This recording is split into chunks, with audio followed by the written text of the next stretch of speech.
The FNRad Snowboard podcast is presented by Vans. Hey, before I start the show, I just wanted to thank all you guys for coming back. I get scared every year taking the summers off.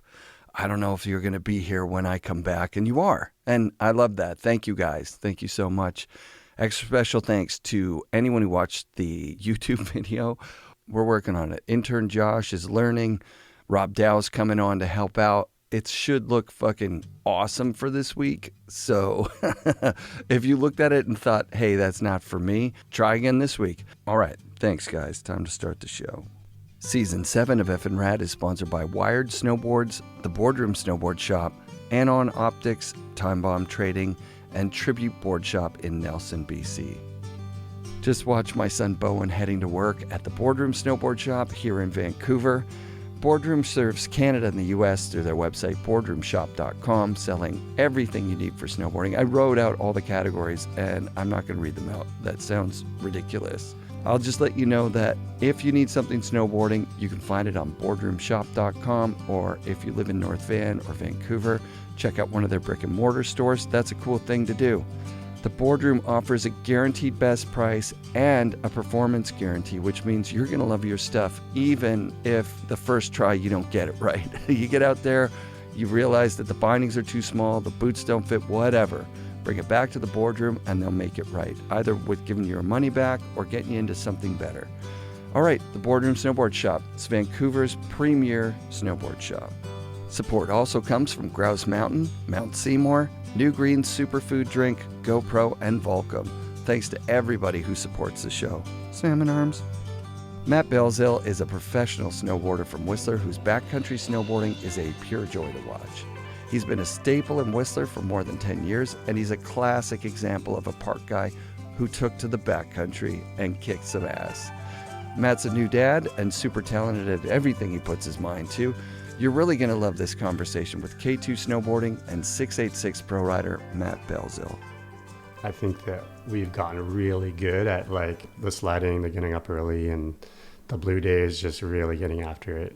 Yeah. And I think we like kind of really figured out that program. This year might be a little different because little baby Naomi, so we'll see. But Bo went through it, so kind of talking to him, he's like, it's not bad, and it kind of rely on mom a lot more. So big time. Hey, yeah, big time. I mean, that's the kind of career you have. Like, how long have you guys been together? We're just over 3 years. Yeah. So she's had a couple of seasons to see what it's like. Yeah, exactly. Yeah. And she's awesome. She's like super supportive, and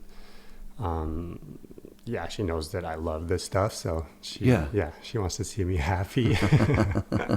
Basing yourself out of Squamish, is it a bit like, I don't know, I've talked with other guys from the Man Boys, well, just Rasman about it, but like kind of being in Whistler, it's like that travel thing is a little less of your program. Yeah. Well, this is my third year in Squamish. Yeah. And I remember leaving Whistler, I was kind of nervous. I loved Whistler. I loved being like at, a 3-minute drive to the hill and being able to like just pull the trigger and be like, I'm going to go do a couple laps at like 2 p.m. Yeah.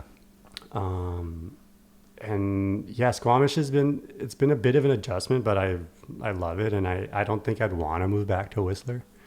And the only annoying thing is like traffic on the weekends if you're going to go that way. Mm-hmm.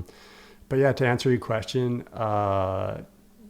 typically Whistler guys stay in Whistler because it's good. We figured it out. We know our zones. Right. And we know it so well that we know where the snow is good on like the way the storm hit. Like it gets so scientific. So I think it's hard to leave when you know it so well, right? Yeah. But eventually you kind of long for a little more of that adventurous kind of travel.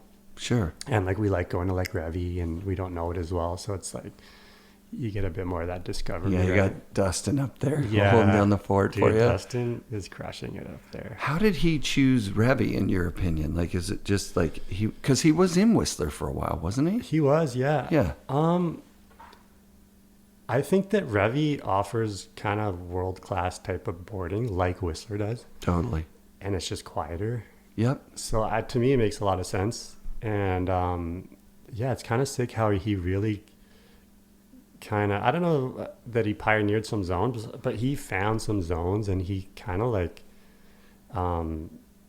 is showcasing how sick Revy is. It's like, so sick. Man, when you watch his videos, it's like, it's really sick. Yeah. Yeah. I'm thinking of, last week's guest was Seth Westcott. And so Seth had a spot in Maine that he was, so like in the summers, he's in Maine. Crazy. So everywhere he goes is traveling. You know what I mean? Yeah.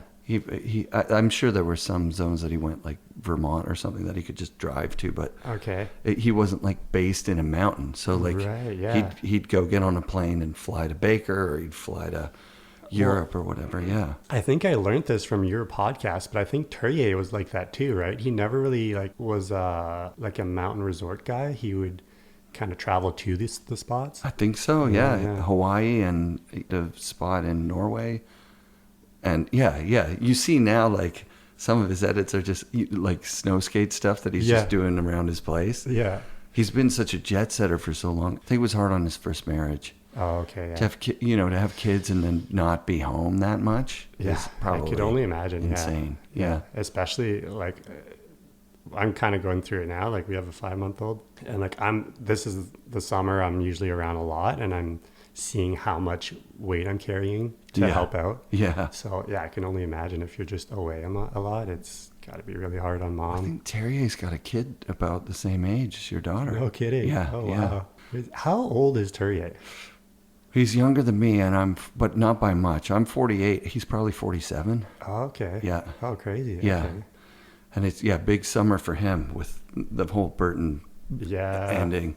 It's kind of a bummer. It's kind of an end of an era type situation. Yeah, I mean that's a weird one. It's a touchy one, and it gets to a point where you're like scared to say something wrong because you don't want to upset the wrong people. But I hear you. Yeah. Like I really get both sides. Yeah, me too. Yeah. I think that there is a real both sides of it thing. Yeah. And I mean, I feel for him a lot. Like, it can't feel great to lose a 32-year sponsorship deal. Yeah. At the same time, this is snowboarding, and the 32-year career is pretty incredible. I think that's a record, isn't it? I mean, sure, like Jamie's be. been on Lib for, probably around the same, but wow. Yeah. And Matt Cummings probably longer than that. But we're talking about 3 people out of thousands. Yeah, exactly. Like, I'd like to see the average. yeah, right. It's probably in months. Yeah. Yeah, nuts. So let's go back to the beginning. Where did you first start shredding? So I grew up in Elmer, Quebec, which is... Oh, wow. Yeah, it's a town like 10 minutes away from downtown Ottawa. Mm-hmm. It's just on the Quebec side. Yeah. And I grew up riding Camp Fortune, which is a little ski hill, Edelweiss, and Ski Vorlage. Nice. And they're just like, it's kind of funny because there's a lot of little resorts in the area. Yeah. But they're just tiny, right? And they all offer like night skiing, and that's kind of, I grew up a lot of night skiing, like school days, go at night. Rad. And as I got older, the parks started kind of developing in the ski hills and started getting into like jumping. And did you start on skis, or were you right out of the gate on a board? yeah, I started skiing for sure. Yeah. And I actually remember there's one day where it was like the first I like had snowboarded with my friends, and then we were going on a family ski trip, and my dad was like, I think he wasn't sure about my ability to snowboard, and he didn't want to kind of wait on me all day. So he's like, well, bring your skis. We'll ski in the morning, and then the afternoon you could go snowboard. Cool. And so I did that. I skied in the morning, and then the afternoon swapped over to snowboarding, and then he saw that I could keep up. And then he was like, okay, you can snowboard. Oh, that's dope. What kind of board would you have been on at that point? It was a Burton Air 2.8. And my God. It was God. like super directional. Like Yeah. The back foot would not go past 0. Yeah. Yeah. Wow. What year would that have been? That would have been like 95. Yeah. So early on. Yeah. So you're one of the generation that started on a kids board when there was the first kids boards, really? Yeah, probably. I guess so. Yeah. Yeah. And I think it was used. We bought it used. And man, I wish I kept it because it was sick. Yeah. I just like sold it to a buddy, and then he sold it to another buddy, and I don't know where it is anymore. But yeah, such a sick board. Like I wish I had it. Did you skate as well at that time? Yeah, it kind of started with skateboarding, and winters are pretty harsh back home. So it's like when winter hits, you're like, well, I can't skate, so now what? And snowboarding was like the obvious next thing. So yeah, especially if you're skiing. The night skiing thing is key for like catching your attention. Like, oh man, I can go every night after school, and you get a little crew built up. Yeah, and it's kind of social. Like it is. Like you said, you get your crew built up, and it's like, it's. I have like really fond memories of those Me nights. too. I remember people who would bail out and go into the chalet because it's getting too cold, right? Yeah. And they'd be sipping hot chocolate or whatever. I never had cash for food. So going into the chalet, it was like stinky and steamy, and there's no point in being in there. So, we'd just still be out on the hill, and people would be like looking out like, what are those idiots doing? It's freezing. Yeah. And I actually remember nights where it was like colder than -30. Yeah. And it was literally, we could do 2 runs, and that was it. We had to go in, warm up, go back out, 2 more runs. And it was like, thinking back, I'm like, that's insane. Like, I couldn't do it today. Technical gear didn't even exist. It was freezing cold. Yeah. It sucked. It's crazy. But it didn't suck. It just felt like, okay, it was like, this 5 is more runs. Yeah, this is what we have to deal with. Mm-hmm. And yeah, it's weird, the mentality back then. It's just like, we like our group of friends, we loved it so much. It's like nothing could really stop us. Same. Yeah. Do you have a sponsorship that happens while you're back east, or does it happen out here? I did. It was just sponsored by the Burton rep. Oh, sick. Yeah. And it was like, I got like free boards and a pro form. Yeah. And I was kind of working my way up a little bit with them, and the rep was really sick, and I think he was stoked on me, and I was doing pretty well in contests. Rad. And then I found out that you could snowboard in the summertime in Whistler. Yeah. And I was like, oh man, imagine the advantage I'll have snowboarding all summer in Whistler and coming back next season and just crushing all these contests. Unreal. And so I did that. The thing is, I went to Whistler, and then I never left. Right. And, did you do Camp of Champions or one of the camps? Or Straight Glacier. Yeah. Yeah, Straight Glacier. Like the pass was like $300 for the summer. Totally. Public park was fine. Yeah. Sometimes you could poach the camps if you're lucky. I think I did successfully poach a few runs in Camp of Champs, and it was sick. Yeah, man. It's a whole scene, and then you've got like huge mountains and like lakes to swim in, skate park. Yeah, it was like mind blowing. And then like seeing the pros that like, in my mind, growing up in Elmer, Quebec, was like so far out of reach. Like it's like it was kind of seeing like a Hollywood movie star. Agreed. Seeing the pros. Yeah. Like it was crazy. Yeah. I just had this experience today. It's an old memory. I didn't realize how scared I used to be on the Sea to Sky, because I'm so used to driving it now that it's not even a big deal. Yeah. I mean, it probably never was a big deal, but there used to be these signs that said, watch for falling rock. Yeah. And like, that's like kind of an instruction. So you're watching the road and you're sort of looking up the hill, like, and there's rocks. Do you remember this? There used to be rocks on the road. Yeah. You still see that like past Pemberton. Oh yeah. Like what's it called? Duffy Lake Road. Sure. That's kind of how it was the whole way. Like it was single lane, like from Vancouver right to Whistler. Like, and you'd be like dodging like freshly fallen little rocks. Yeah. I'm thinking about that now going, that's a failure of engineering. Like you shouldn't have a road where you could maybe be hit by a rock that day. Yeah. That's like, you don't just put up a sign and say, hey, watch out, there's rocks that fall here. Yeah. I remember feeling that driving up, being like, oh my God, like it's just a matter of time before my car is crushed by a giant rock. You're like, oh shit, here comes the rock section. Yeah, like, totally. Please don't get hit by a rock. And now I haven't thought about that in 20 years or 10 at least since they did the highway for the Olympics. It just never, they changed the sign. The sign says fallen rock area, no stopping. Okay, yeah. That's a better sign. Yeah, they made it like fractionally more safe. And also you can ignore the sign. Like it's not telling you like, hey buddy, watch out. Watch out. Yeah. There's falling rocks here. Yeah, no, it looks like it is safer because I can remember pointing out to friends, look at the holes in the road. Oh, those aren't potholes from those traffic. are rocks. That's rocks like big enough to break a road hit here. Yeah, totally. Like, what are we doing? Yeah. How the hell did we? It's crazy too because when you drive that road, sometimes you'll get like a viewpoint where you can see the road ahead, like in the distance, and it's literally like on the side of a like really steep mountain. Gnarly. So it's like where a rock could get a lot of speed as it's careening towards your vehicle. It's gnarly. Yeah. But then I've been out here almost 30 years, and I've talked to thousands of people that have gone to Whistler, and nobody's ever said, "Oh yeah," and then my car got hit by a rock. Yeah. So it doesn't happen. I remember it was Pemby Fest, and there was a rock slide and it completely blocked the road for like a few days. Yeah. And it was a big deal because everyone was trapped. And totally.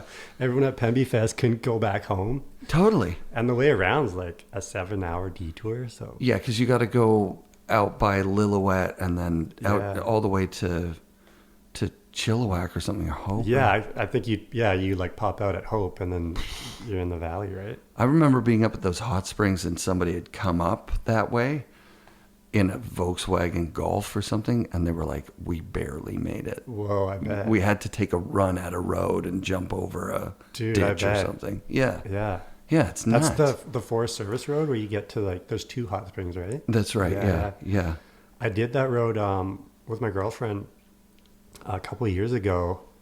It's like we started in Chilliwack and it's like 80K Forest Service Road. Yeah. And that road is gnarly, dude.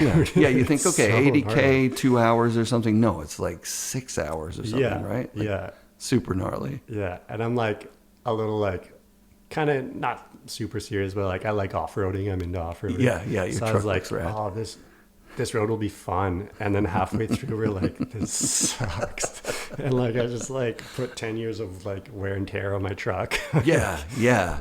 That's nuts. So the sponsorship thing, does it follow you out from Ontario to here or Quebec to here? No, it doesn't. Like, so I remember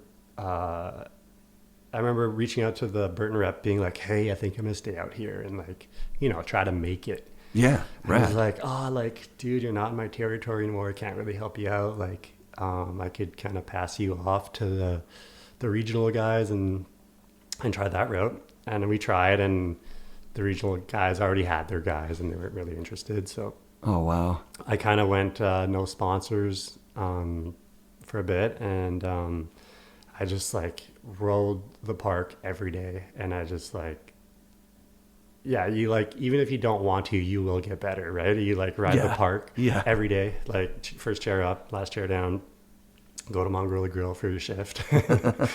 And then, eventually I started like really hanging out with Andrew Burns and Johnny Fats, and they had like a little video that they were going to put together called Poverty of Opportunity. Oh, nice. And Burns actually helped me out quite a bit. He was he was there a couple of years before I was, and he had like really figured it out, and he had like, like we need to make a movie, we need sponsors, and we need to buy sleds, and we need to go in the backcountry. That early. Yeah. He knew. Yeah. It was like, I did one season in Whistler. The next season I like had worked all summer and bought a truck and sled. Holy crap. Because that's what Burns told me to do. Nice. And did you know him back in like the Ottawa Valley? I knew of him. Right.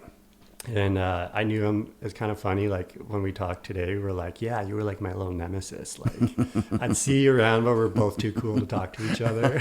Nice. Yeah, rad. And he'd do really well in contests, and then sometimes I'd do really well. So And then when we got to Whistler, then we became homies. Sick. Yeah.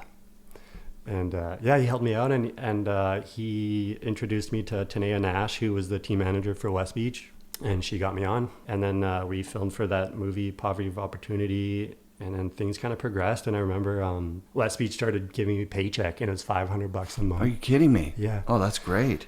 And I remember like calling my parents, being like, "I made it. I'm making $500 a month. My rent's paid." Yeah, Like, yeah. Snowboarding is paying the bills. yeah. Was John Cartwright? Cartwright at West Beach at that time? He So was. that was that era. Yeah. And He was kind of like unofficially my mentor at that time. Like, dude's rad. yeah, he's a wicked human. Yeah. Yeah. Very, And very cool. when I started filming for Alterna, Yeah.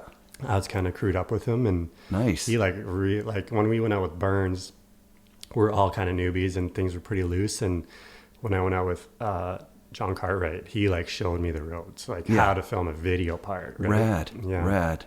Yeah, your video parts just came out like you came out stomping. Like that was Yeah. Well, you guys didn't see the the trials and errors, but yeah, thank you. yeah. Yeah. I owe a lot to John because with Alterna, you know, like half the battle is finding the right spots. Right. And that's what John kind of like would bring me to the right spots and kind of show me how it's done, right? Yeah, yeah.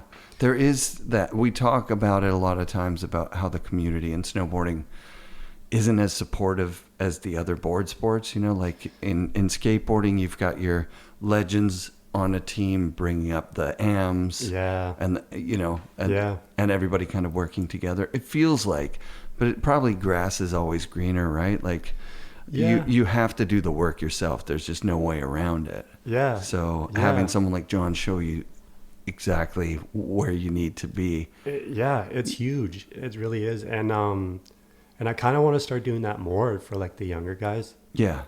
Like this year in the King Snow movie, we had like Sean Miskimen out with us a lot. Yeah. And like, yeah, we love that kid. Yeah.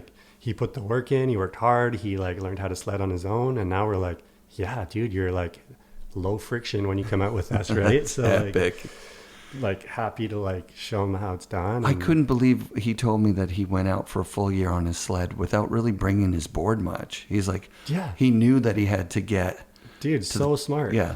So smart. I did not do that. Yeah, that's like an investment right there. Like Yeah, that's like yes. Yeah, that's like Well, you guys are cut of the same cloth because you're talking about like knowing, you're basically a kid and you Yeah. know, like, hey, I like this contest series thing and I'll get a leg up if I continue through the summer. You're in good company there. That's Tim Wendell and Craig Kelly going to the, Stubai Glacier and realizing, wow, we've got a leg up on the competition here. Yeah. Because we've had 2 more months on the snow and everybody else has been, just kicking it, windsurfing or whatever the hell they're doing. Yeah, right? yeah. Yeah, man. So like, that's your reputation, is that you're thoughtful. Like you would appreciate Miskimen thinking about like, hey, I want to be a pro snowboarder. How do I do that professionally? Yeah, totally. Yeah. Even going back to like buying my first sled, man, I worked like 2 jobs in the summer to buy a sled and a truck. Right. And the truck was $400. But I was just like, yeah, I think what I saw in Miskimen was like the hustle of like, I'm willing to like put the work in. Yeah. And figure out like, well, how can I go with those guys? Well, those guys, they don't want to go with someone who can't sled, and then Of course. days are wasted. Right. And there's only so many good days in the winter. So like, I'm gonna learn how to sled. Yeah. And at least I can hang with those guys, That's right? smart. Yeah, I'm the opposite of that. I went out with, the guys like Graham Cam, Yeah. and I didn't know how to sled. So I was like, I guess I can't drive it down. Like, so I was Yeah, getting yeah. extra laps in. But now when I look back, I'm like, oh, that guy's an asshole. Like, I don't want to bring a guy out that doesn't know how to sled. Yeah. Because I don't get any laps. Because it's Yeah. like, you got 4 of you for numbers, but only 3 of you can drive the sleds. Yeah. It's like the one guy's, riding every single time. Totally. And yeah, I guess for me, like learning how to sled, that was like me, Burns, Russell Dalby. We were all like, Burns probably had a season on us, so he kind of was a little bit better. Yeah. But yeah, like, man, I remember like putting my sled in a creek bed Oh, and God. like, Yeah, so much trials and error. And then once I was able to do it, then John Cartwright was like, yeah, come hang, right? Rad. And yeah, so it's kind of how that developed. And yeah, I just like, yeah, I love seeing like Sean Miskimen, like taking those steps and like, Yeah, that next gen yeah, coming out and being like, I mean, he's a contest kid, right? That's come out of contests going, I just think I would rather be in the backcountry, which is like, that's inspiring, right? Yeah. Like, okay, there's kids that's what they want to do. yeah. I had a crossroads where I was like, okay, it's either like I go full on contest and, or I like go full on filming. Cause like right now, if I do both, you're just going to fall behind on both. Right. Yeah.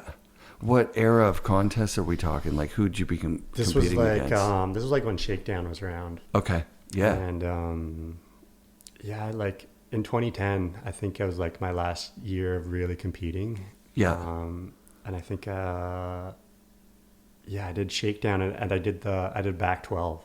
Oh, wow. And yeah, and Sick. and that's was like, I was like, okay, that was my trick to win shit with. And I did back 12 and I did that Shakedown, but I fucked up on the rails. I think I got fourth. Yeah.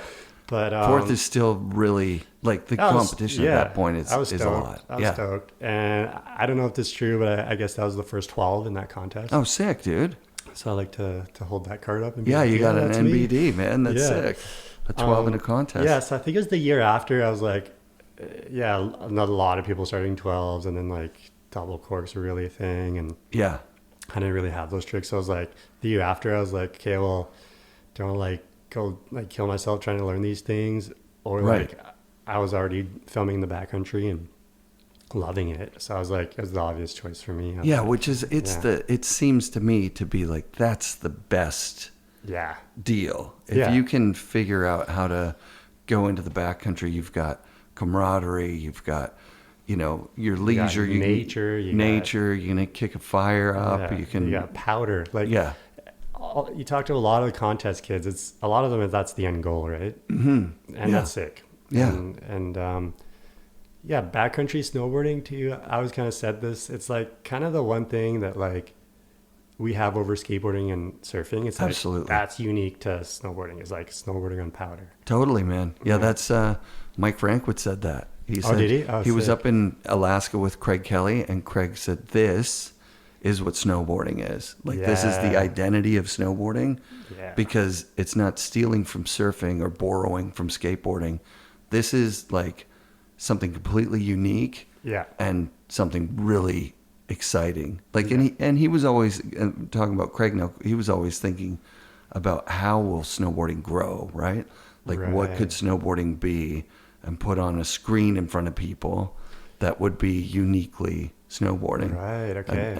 And when they were in Alaska, he was like, "This is it. This is Yeah. what it is." Sick. Yeah, when you think about like surfing, and then there's big wave surfing, there's contest surfing, like in snowboarding, yeah, big mountain freestyle really kicked off with guys like Johan and Yeah. and like those fall line films of guys going up and jumping off cliffs, and Yeah, the TB movies. the TV like, movies. Yeah. It's like, that's what drew me in, is this imaginary place when you're riding 60 vertical feet at Adanac in Sudbury, Ontario, and it's glare ice. Yeah. And you're jumping off cliffs to, ice flat. Yeah. You get out here and you're like, oh man. Yeah. Like this, I could just do this as a guy who has a 9-to-5 job. And then at night go snowboarding, on the weekends go to Baker. Like, Yeah, 100%. a regular yeah. person could do this stuff. Yeah. For me, it was like watching like Devin Walsh. Yeah. And I was like, yeah, that like tricks in the backcountry, in powder. Like, Yeah. Yeah. That was like the dream for me. Devin's trajectory, like seeing him riding at Seymour, like, because Seymour is it's kind of hard to figure out if you're just from out of town or whatever and you roll up to Seymour. Right. You're like, what is this? Yeah. This is tiny. But then when you get the vibe and you see the side hits and you, like, because most mountains you go to, if you link up with a crew, it's all about side. It's like the hit run, right? Yeah. Yeah. Whatever's going on, that's the best thing at the mountain is you go and you ride with, I rode, oh God, what's the run at Snowboard that Deadlung always Chips run?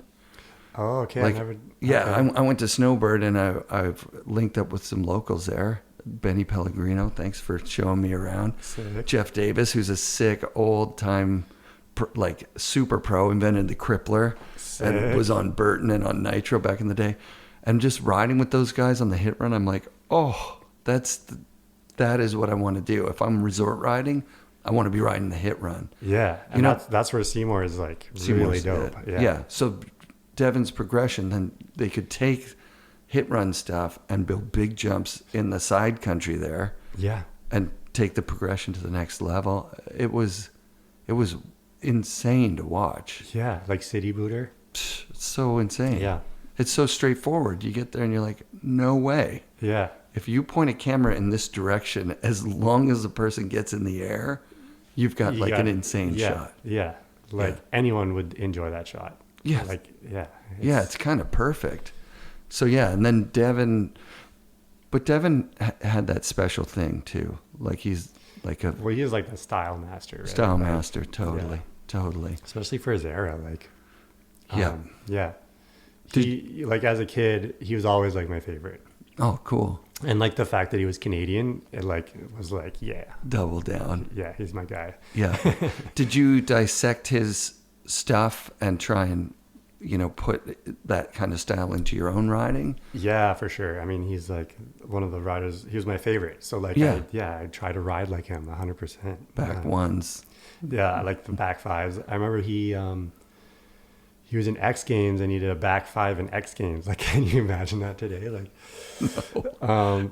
And his backs, the style was so sick. He like barely moved. And like, I remember I was trying to replicate that back five. Yeah. It's hard. I think that as a recreational freestyle guy, you feel like you did it, and then you see the film of it, you go, oh my God, what was going on? Why is my body moving like that? It's like, what? I didn't know I flailed. It's so bad, dude. Yeah, I had, and I bend at the waist in a weird way. Whereas Devin was just everything tight together. Yeah. And he was trying to ride like Jamie, right? Like, because Jamie's like that. Right. Jamie's like a stocky squat. Yeah. Same sort of rider, right? Like, yeah. No flail. Yeah, that makes sense too. Like, yeah, he must have totally been like, Jamie was like the dude back then, right? Oh, they were obsessed. Yeah. I remember them coming into the boardroom and saying like, we're not wearing gloves this year. Jamie didn't wear gloves in his part or whatever. Yeah. Yeah. And being like, okay. And we're all going to wear white toques. I'm like, all right, cool. Sick. Yeah. Yeah, that reminds me of like the JP area. There was like everyone starts wearing like the bandanas. Do-rags. Yeah, the do-rags. Totally. Yeah, totally. Yeah, like a conscious choice to stand out. Yeah, or like the flare, like the pass hanging out. Like, totally. Yeah. JP, like, for my money, I don't think there's a better well-rounded rider, pro rider, like style-wise and longevity of career. And commitment, Yeah, just full-on legend, man. Like, and it's funny, like, so my favorite was Devin, but all my friends, JP was their guy. I could see that. Yeah. And JP, man, what a legend. Still now, now, everything that he puts down, and you're like, okay, he's earned that spot. Yeah, and I think I like JP that he stuck with street shit like his whole career. Yeah. Like, totally. Respect. Yeah. I mean, back in the early days, like Rev and then early Forum, he had some legit. I think he has some NBDs, dude. Like he put down a bunch of like, I don't mean in street, like also in like jumping in the air. Oh yeah. Yeah. Well, back 10 on Forum step down. NBD was like a big deal. MBD, like so sick. I think he like switch back 3 the Hurley gap, which is mind blowing. That is mind blowing. And that was just to name a few. Like So that era was what you were chasing. Yeah. And you get out here, you're riding with Burns and your crew. Who else is in your crew at that point? Brian McClatchy. Mm-hmm. A little E-Man came out. He kind of was like joining in, and I kind of like hung out with those guys for a while. And then I guess I started filming for Alterna, which would have been John Cartwright, Dave Short, Nice. Neil Connolly. Yeah. Then I filmed all with Solars for Eddie Graham's project, which Eddie Graham's was based out of Utah. And I was like, Oh, rad. I remember KT was like, yeah, get into some American projects. It'll help out a lot. Totally. And so that's big for Canadians, right? Like Yeah. it's hard to kind of break out of that Canadian filming scene yeah, because it's your friends, it's buddies that are all around, and it's easy to film with. Exactly. It's not easy to get on a U.S. crew for sure. yeah. And the US is like, that's the big market. Mm-hmm. And it's a lot of Canadian stuff just gets lost and never makes it to the US. Yeah. I think it's better now with the internet. Yeah, and of course. And social media and stuff. But yeah, back then it was like kind of important to like get into American projects so that you get more eyes on you type thing. So how do you bridge that with Solars? Does he say, hey, I'm filming with these guys? Do you want to come for a trip? No, or? it was actually through Camp of Champions. Oh, wow. Eddie Grams was like the camp filmer. Oh, cool. And yeah, he came out from Utah and he filmed, and we all became homies. Yeah. And then yeah, that winter he was like, I want to make a project. Let's get you guys in. And we hired Hayden Wrench Oh, sick. to be our filmer. And Dope. yeah, it was me and Mark, and there's got to be someone else. We did some street stuff. I guess it's just me and Mark, and then we had like Jody tag along, and a couple This is of the Man Boys starting to Rusty. happen, Yeah, right? Like yeah. this is pre-Man Boys. Pretty Man much. Boys. Yeah. We had even Rusty like tagged along on some rail trips, which is pretty funny to think of now, like Rusty on rails. Yeah, that's dope. But yeah, and then from there, like that project did pretty well, and Mark went on to film with Transworld. I went on to film with Standard. Oh, wow. No way. Who was Yeah. your filmer with Standard? It was Jeff Keenan Sick. and a little bit of Travis Robb. Travis Robb. Yeah. So that didn't go well for me.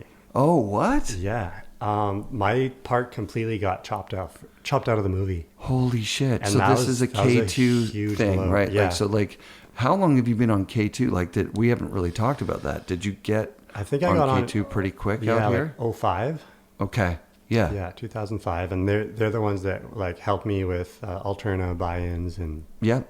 all the buy-ins. And yeah, Dope. so They've supported you through all this stuff, and then they come to you and say, hey, big news. Your last year's part kicked ass. We got you in Standard. you're doing Standard. Oh, and I was wow. like, holy shit. What's that phone call feel like? Is it like a life changer? You're like, holy Yeah. fuck, I made it. Well, honestly, it was like, holy shit, okay. Like, it was a lot of like, really me? Like, can I hang with those guys? Wow. Like, Yeah. Porstein was filming for them at the Yeah. time, right? Yeah. And I was like, I don't know, maybe I might have been a little in my head because I was like, a little bit of self-doubt. Like, Oh, man. I don't know. But at the same time, I was like, yeah, this is the obvious next step, and this is what I got to do. Yeah, you're not going to say no. Yeah. Like, you're not going to call Yeah. them, you know what, actually, I don't want to be in there. Thanks, but no thanks. Yeah. I could see that kind of pressure, though. For Because sure, who yeah. else in Whistler at that point is filming with Standard? Yeah. Well, I got paired with Ryan Teeney. Okay. He's Cool. Australian, but Yeah. he was like a Whistler guy. Yeah. And like, yeah, K2 had thrown like a bunch of money at that project. Right. So there was a lot on the table. It was also the year of the Olympics. So Whistler was all weird. And I actually spent, I lived in Vancouver that year. And I had filmed a part, but they didn't deem it good enough. And they completely chopped it. Oh, wow. And then K2 was kind of like, hey, dude, like, what happened? What's up? Yeah. And I remember it was like, this career could totally be over for me. Devastated. Like, I blew it. Like, Devastated. this is it, right? Yeah. Oh, wow, man. And, but man, the K2 TM was really cool. He's like, well, he's like, really? So you think you did okay? I was like, yeah, I got some shots for sure. Like, Yeah. I thought I had a part. Yeah. Yeah. And he's like, okay, well, let me try to get all your footage. Like, we paid for this shit. Like, Yeah. I'm going to try to get your footage and let's salvage something. Dope. And he was able to do that. And he gave it to Eddie Grams. Yeah. And Eddie Grams put it together and made it like an online video part. Oh, sick. And it did pretty well. Oh, that's great. Yeah, and it like totally saved me. Like, man, like, yeah, that whole situation, like highs and lows. Like, I thought my career was done. Oh, man. You know? Yeah, I had no idea. Yeah. That's got to happen to a lot of guys, right? Where you go on the trip.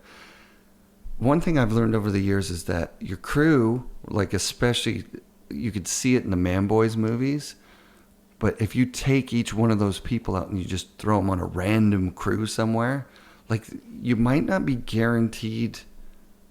You know, there might be a rivalry going on with the other person that you're traveling with, or the people you're traveling with, or the filmers can have attitude too and be like, dude, you're on a standard shoot, man. This isn't your buddies in the backcountry. That's big time. And I've felt that way before with filmers where like they get in your head. Yeah. And like your confidence is shot, and then you snowboard like shit. Oh, and you're not going to produce. And then that's scary. Yeah. It's like, yeah, it's a lot of mental. It's a mental game, like a lot of the times, right? Yeah. Where did you film for the standard stuff? Like, where was that footage from? Mostly Whistler. Yeah. We did a stint in Tahoe. Rad. Yeah, that was actually a really fun trip. Like Ryan, Teeny, and I drove down to Tahoe, like in his truck, and like sled in the back. Yeah, that's. I heard it's a rad sled zone. Pretty easy access to a bunch of epic shit. It's really cool, and like you see a lot of like the iconic spots from the TB movies, and I love it's that. Sick. Yeah, Sonora Pass that's the zone, and like I've never made it back since, but I've always wanted to. Yeah, it'd be worth it to take. Yeah, maybe the Man Boys go to Sonora Pass, dude. Yeah, but I think it would have been in the cards, but I think they've had bad winters. Like they've had almost a decade of like bad snow years. Yeah, possibly. They just got 3 feet last week or something, so it looks like it could be one of those. I think in recent years it kind of came back, but I went and rode with Dave Hatchett actually. No kidding. Yeah, man. Sick. He lives at the base of like Homewood. So you were there recently? That was a year ago. Oh, no, 2 years ago now. Okay, I thought you like caught this last storm. Oh God, I almost bought a ticket to go. It's a lot of hoops to jump through with the COVID crap, but it's worth it. The flights in the States are really cheap right now. Dude, I bet. Yeah. I'm hoping to get back there this year. I'm not at a pro level. It's just such a beautiful spot to go as an enthusiast. Yeah. There's so many resorts. Yeah. Lake Tahoe is really sick. I actually that's like one of the spots where I would have considered moving to.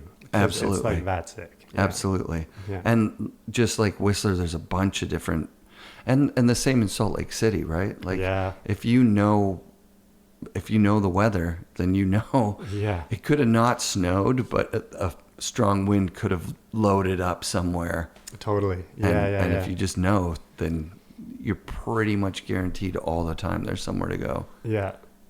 No, Salt Lake's sick too.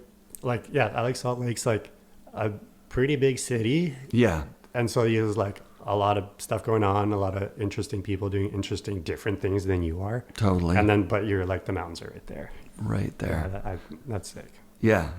And they got hot springs and everything. I really like Utah. I've been a couple of times, and the first time I went by myself, going to a big mountain by yourself is not the raddest thing in the world, especially if you only have a day. Yeah. You're not going to figure anything out. Yeah. You need the loc dogs. You just need it. Yeah. Because then you're on the best shit. Yeah. And it was right there. You were riding past it going, where is everything? Yeah.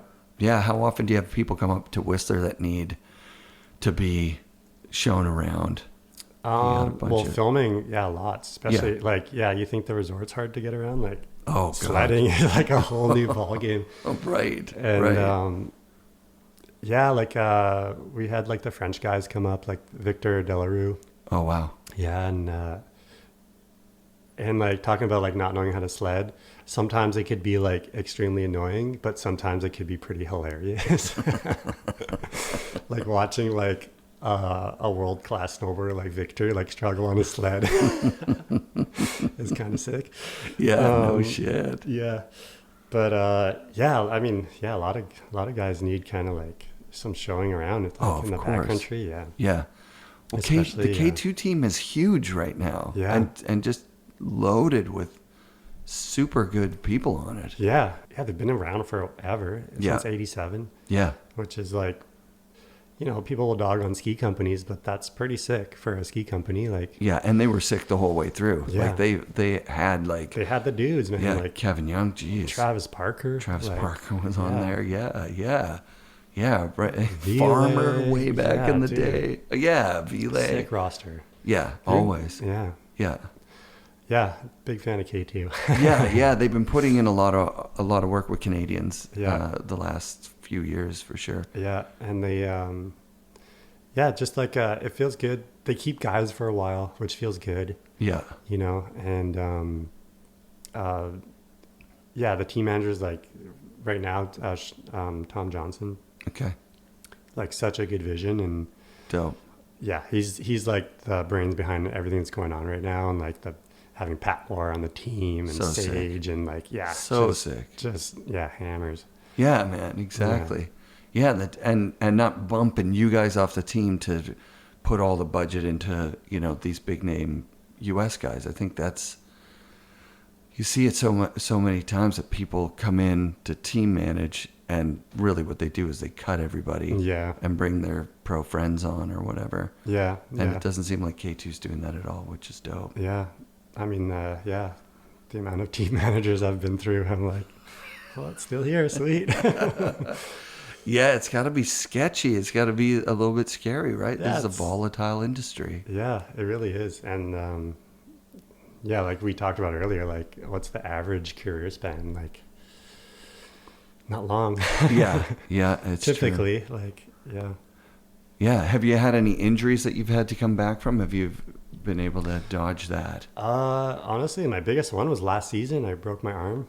Oh, wow. Yeah. And, knock on wood, I haven't had like anything crazy. I've had like kind of close calls where like, I remember early on I overshot a jump and it was like heavy snow, like it was in the spring. Yeah. And I overshot and I thought I blew both my knees. Aye. And that was harsh. That was harsh on the mental, because I kind of the same thing. I was like questioning everything. Like, what am I doing? What am I doing with my body? Is this worth it? Right.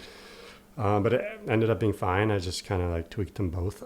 Jeez. But yeah, besides that, I don't know. I think with age, I got really good at knowing my ability and kind of assessing risk versus reward. Yeah. And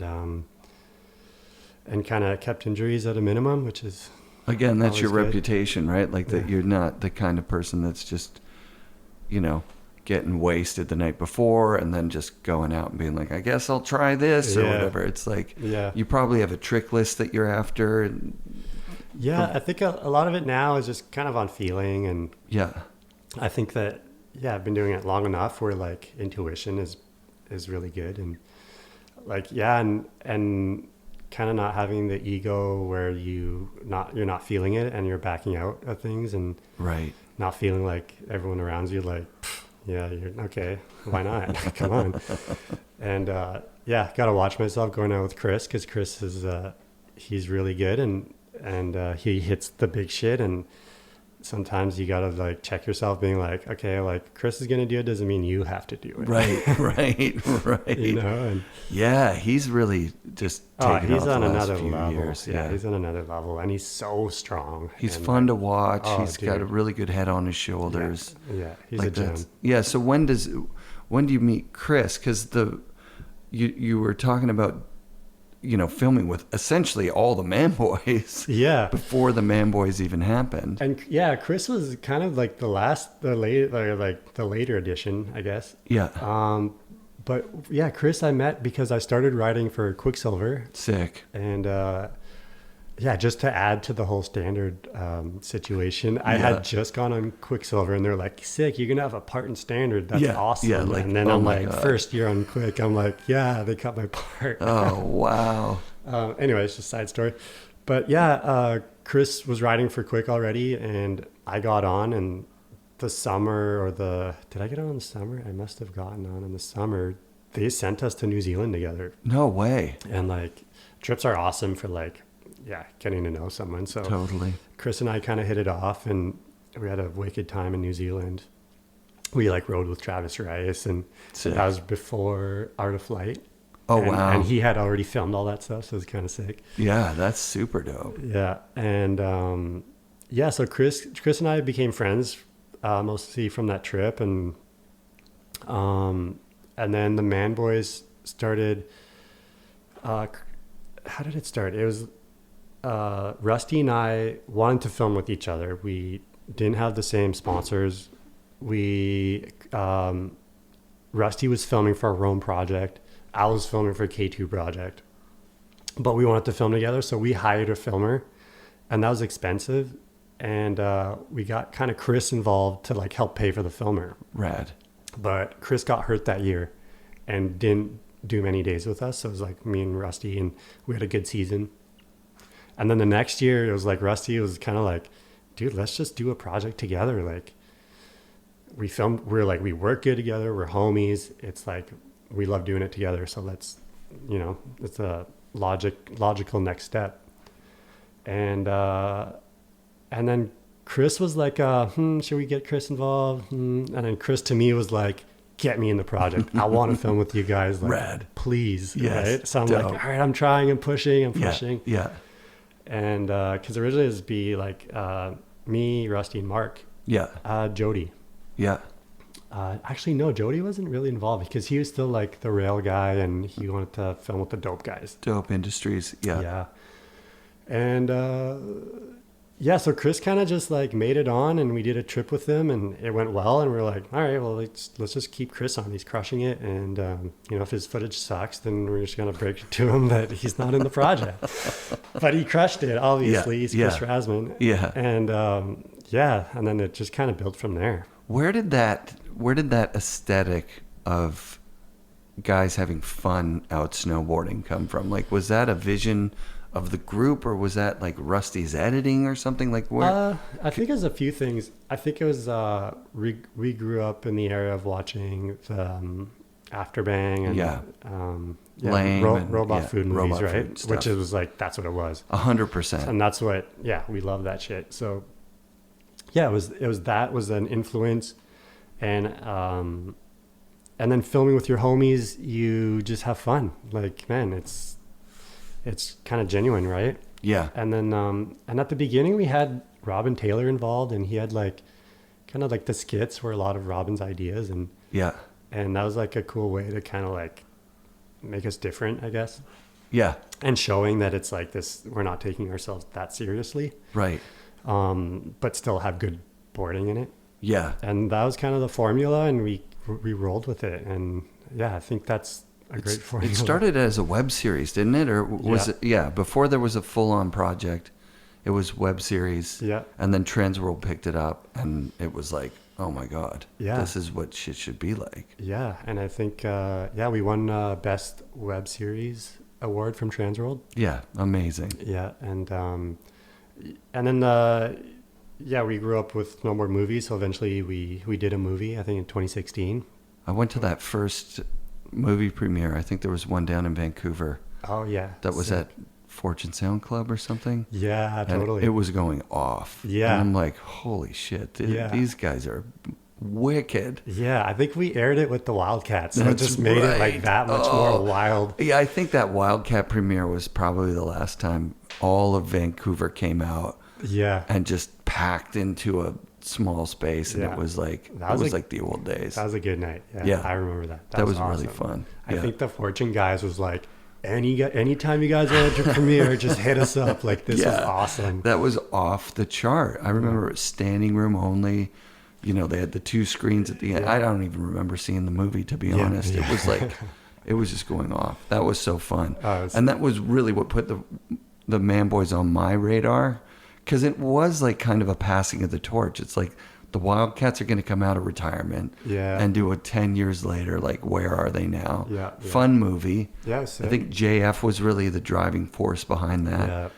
And, to see Devin still currently riding, kicking ass. And it was epic. And then, sometimes you see a movie premiere and the first couple of movies, you're kind of like, Yeah. But this was like, oh my God. Yeah, there was something special there. There's like a good energy, and like you said, it's like all of Vancouver's snowboard community was there. Totally. And yeah, it was just epic. Yeah. And from there, so then the Man Boys projects, have you done one every year? There was maybe a gap year 1 year, huh? No, we pretty much did one every year until last year. Yeah. And that's because Rusty kind of, he got dropped from his sponsors, and he was like kind of the glue. Yeah. And he edited all the projects, right? So, and he was kind of figuring out what he wanted to do. So that's why we went to King and did the King Snow movie, which was So super sick. Yeah. And it was sick because we still got to film with our homies. Like I filmed with Chris and Jody, and Bo got to kind of join, which he's a good homie. And he looks like he's fun to snowboard with too. Yeah. Like, just like a really good. Yeah, he's got good energy, and he's like, Bo's good for like to help you get a shot. You know, he's not selfish out there being like me, like I want to snowboard, get a shot. He's good at like working his team. Like, what do you want to do? Okay, I'll shuttle you up. Like, let's make it happen. Dope. Bo is safe. He's got all the safety shit. He's like the kind of guy you want around, right? Absolutely. So yeah, Bo's good that way. And so it was cool to do the King because it's still like all your homies. Felt like business as usual. There's a Man Boys project coming out this year, right? Like that. Yeah, so Rusty ended up doing something for Après Lager. Sick. Gibbons Après Lager. Perfect. And it's just a project to go in there like the restaurants and fun. help promote the beer. And it was kind of a way for Rusty to kind of test the waters, being a filmer and then editing a project. And he really liked it. He loved it. And so I think this year, I don't know if I could be talking about this, but we're probably going to be filming with Rusty and, dope. And kind of keep that going. I don't know that it'll be like the Man Boys. It might be like something different. And, well, it's always been growing and changing. Like Sollers was kind of out of there for a bit. Yeah. And then McMorris, coming in.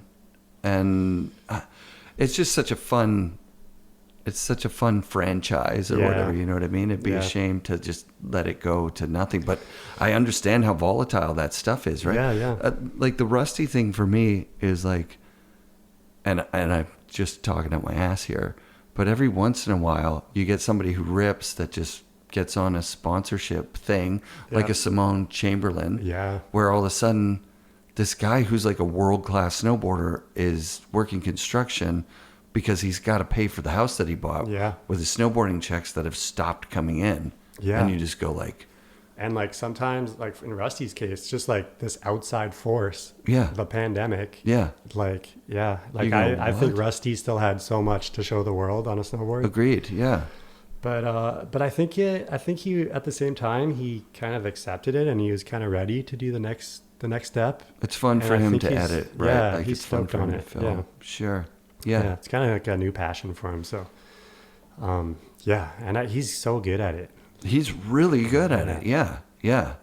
I feel bad that when somebody's career comes to an end, especially when there's nothing that happened, right? Like it's not like he broke his legs and he had to be off for 2 years. It's like he was ready to go and his sponsors just dried up. And like, especially like a guy like Rusty, I think he like brings so much value to a brand. Like he's not just a snowboarder. He's he's a photographer. He's a videographer. He's an editor. Like he can bring so much to like a brand. And it's just, I was like, out of all of us, Rusty's the one that gets super crazy. Yeah. It's tough industry, man. And like, brands got to make money and they got to make cuts and, it's a different time, right? Like from when you started out till now, like, kids who are hungry, somebody getting a $500 a month check from one sponsor would be like, I made it. That's completely. That's like really good nowadays, which is kind of crazy. Yeah.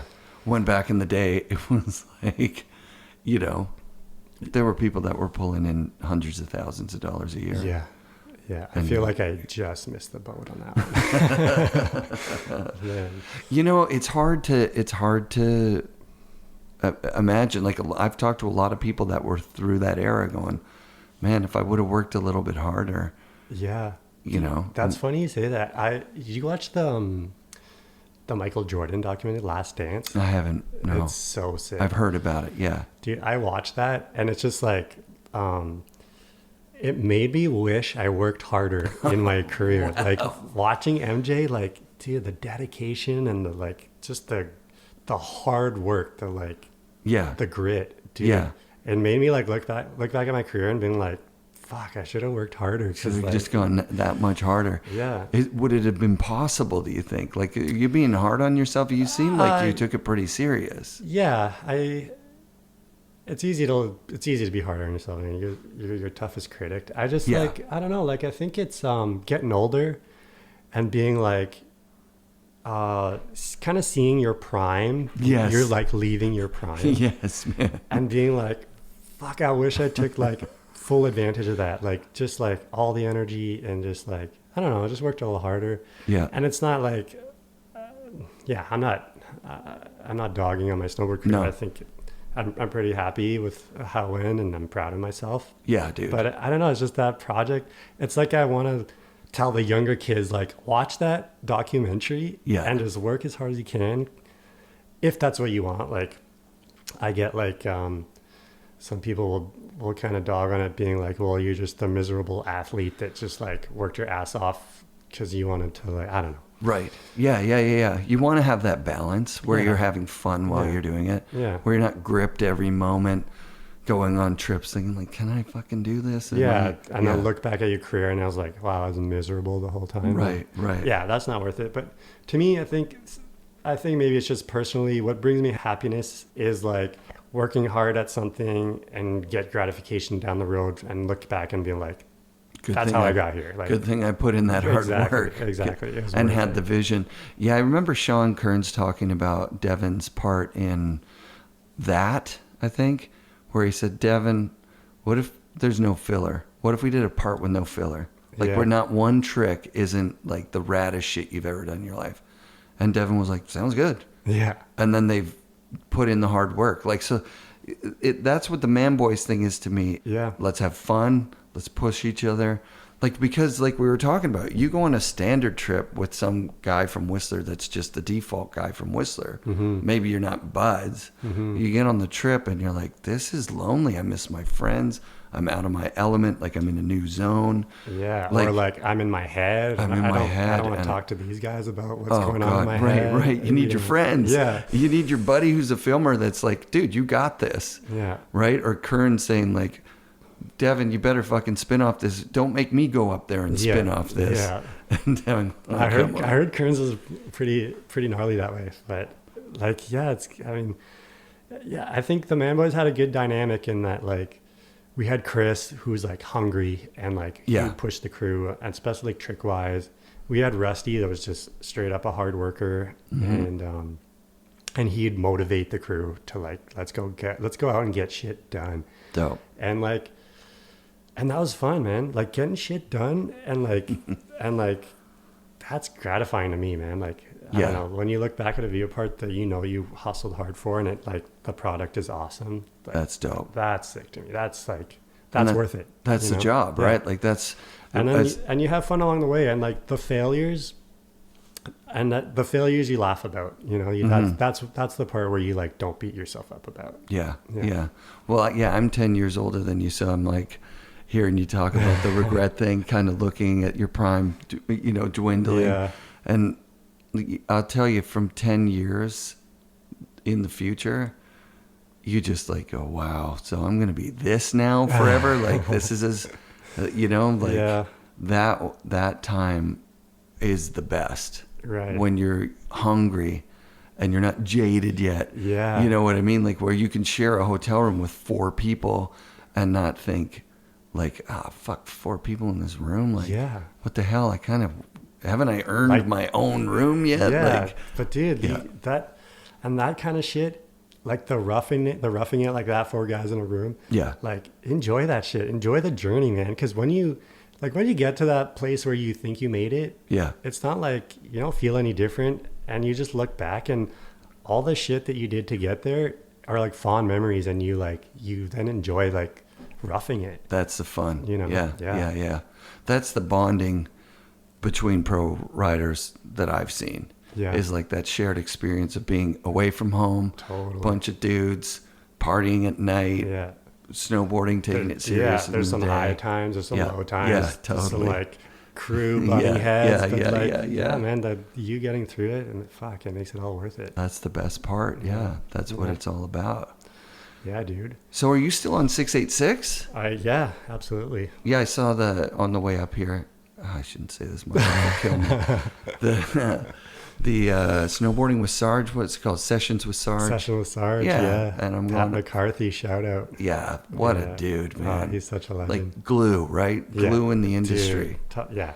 Like that's the kind of guy I look up to as a pro rider. Like, okay, I want to be that guy. If I was, I'll never be a pro rider, but like those are the guys that really inspire you to be your best self, right? Oh, dude, yeah. Like, Sarge, like his love for snowboarding is like infectious. When you go ride Baker with Sarge, and it's the best. Yeah. It's like, yeah. Baker's the Mecca. That's the thing. And I think he's the same way when I go down to Baker for a shoot. Yeah. He's like, let's get shit done. and like that, he's got that dynamic where like, he's showing you the spots where like, when we get shit done and that's fucking sick. Yeah. Yeah. 686 has always been, I've had a few of their jackets. I'm like always impressed. Oh, they're so good. Shit's good. Yeah. And even, so when did I get on 686? I think 2013, they just were like giving me gear. Yeah. And it was okay. And then like 2014, I probably officially got on them, and they like wanted me as like their glacier guy, which is like their high end stuff. Sick. And like, oh man, it got so good, like threefold from what it was, and it was good. Yeah. And like today, it's like, man, the fits are perfect. It's Gore-Tex, and they keep like innovating with like the stretch material, the Hydro Stash, which is like a built-in water.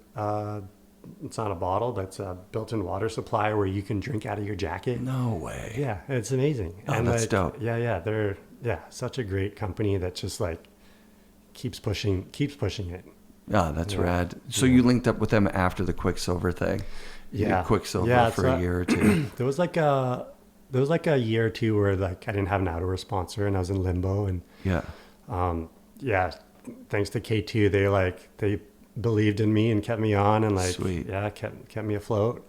And, well, you were crushing it too. Like your video parts every year were fucking awesome. Oh, thanks, man. Yeah, I feel like it's funny. Like I feel like I did the best in my 30s, which is kind of weird to say because I think most people's perception is that your 20s are like your prime in snowboarding. But I think 20s are for contest kids. You know what I mean? A 20-year-old like just ruling in the backcountry. It could happen. Like a Johan situation where Cicerelli or Cicerelli and the kids that are coming now, right? Like Miskamin, same deal. Yeah. Like bringing that contest mentality and professionalism to the backcountry. Yeah.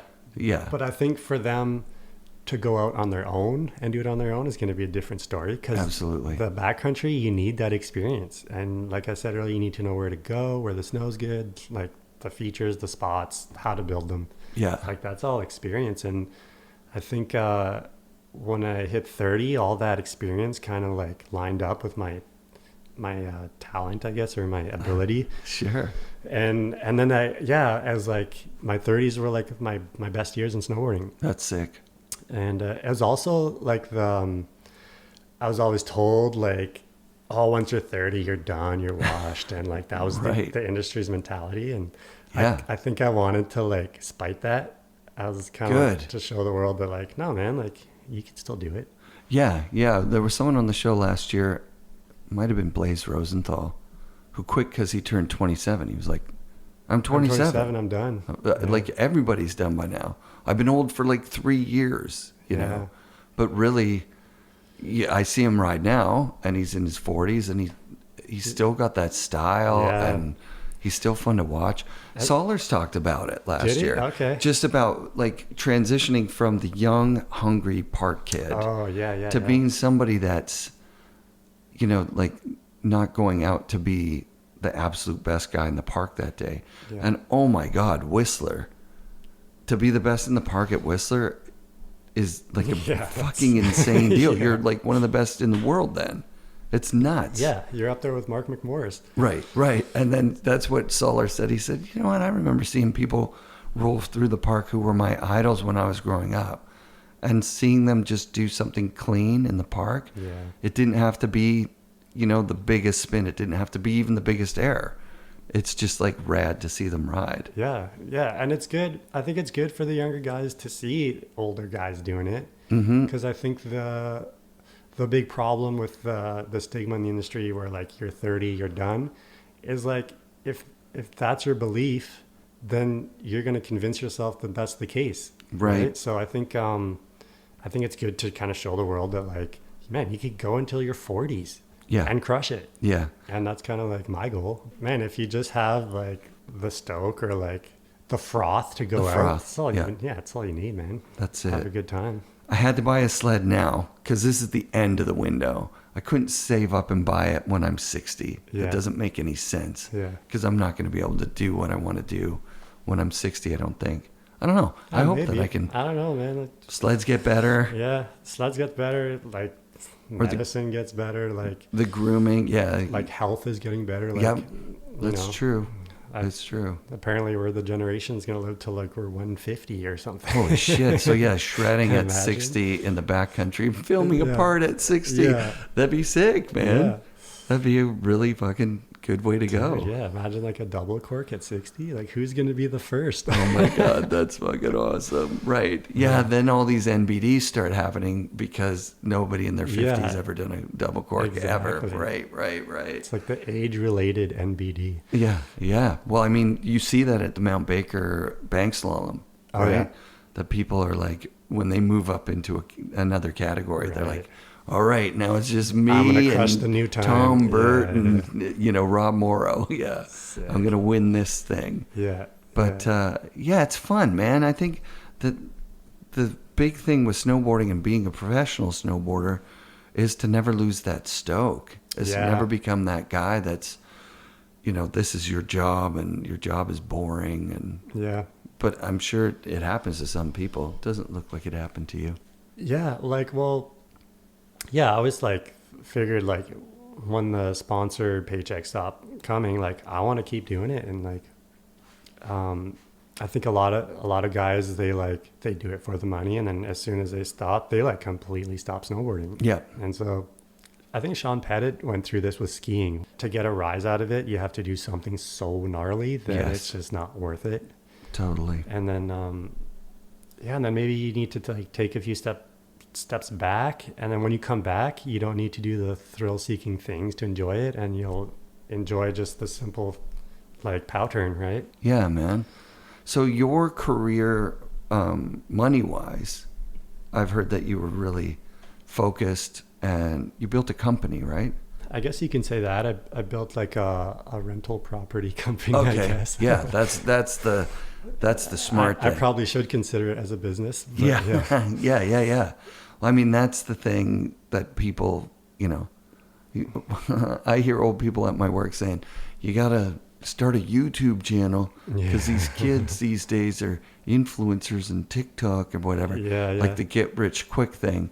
But really, the smart move in finance is to invest in properties and rent them out to pay the mortgages, right? And get as many as you can. Yeah. And you did that. And when did you start on that? Well, so that journey started when I was 30 years old, and I had the fear of like, this might be over any time now. Yeah. And I should probably give some credit to my parents, put it in my head, like, what are you going to do after? What are you going to do after? And I was like, I want to snowboard. And like being a pro snowboarder, you get a lot of freedom. Like so much. Hey? So it's like, I don't want to lose that. I think it'd be pretty harsh to like try to get a 9-to-5. It'd be like a pretty big reality check. So all these fears kind of helped me like look into alternative ways to like make a living, I guess. Mm-hmm. And so I started investing around 2008. And I was getting interested in it, and I was reading books about it. I was reading like books about the stock market and real estate, or just personal finance in general, I guess. Mm-hmm. And I kept reading like, the stock market goes in cycles, it booms and then it busts, and the busts are like actually the best time to buy. And then the 2008 like financial crisis hit and the stock market completely collapsed. And I was like, holy shit, it's time to buy.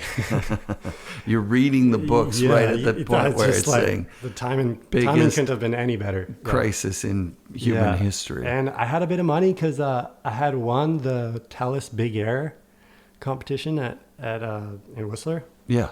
So I had some money, and I bought Apple stock.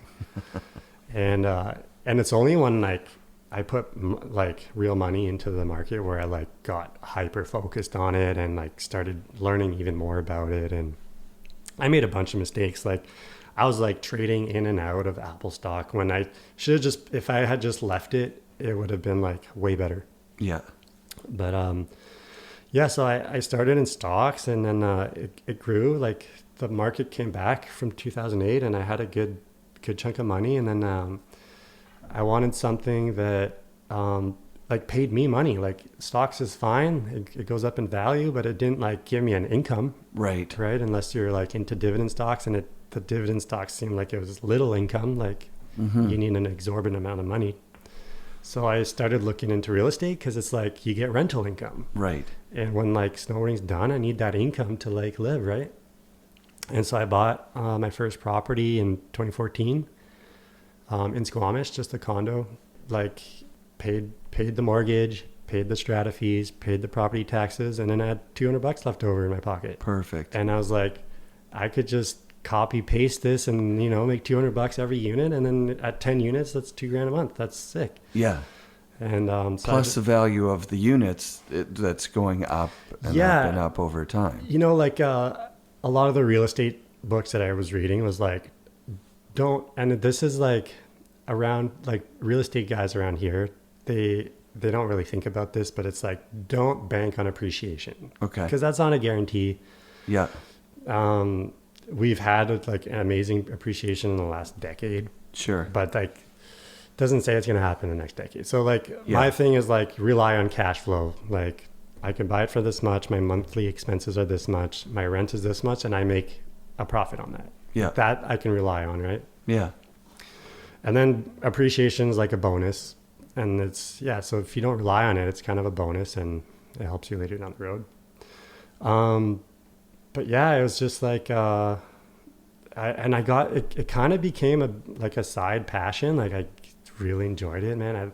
I get a high out of like finding a good real estate deal that's like dilapidated. Yeah. Going in and fixing it myself. That's what I heard. That was the company that I heard about. Was basically the idea that you would take something that you knew had value, spend, your time either being the general contractor and getting people to do different things, or doing a lot of the work yourself. Yeah. And then, so I always thought of it as flipping houses, but you're looking at it like the actual passive income coming in from like renting it out. Income, and and this is like, I don't know, this is maybe advanced, but this is what I learned is like, if you buy a dilapidated property, it's below market value because it's dilapidated. No one wants to buy it.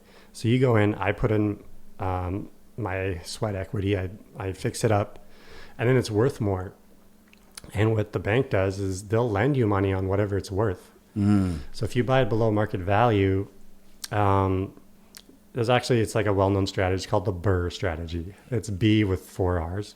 Okay. It stands for like buy, renovate, rent, refinance, repeat.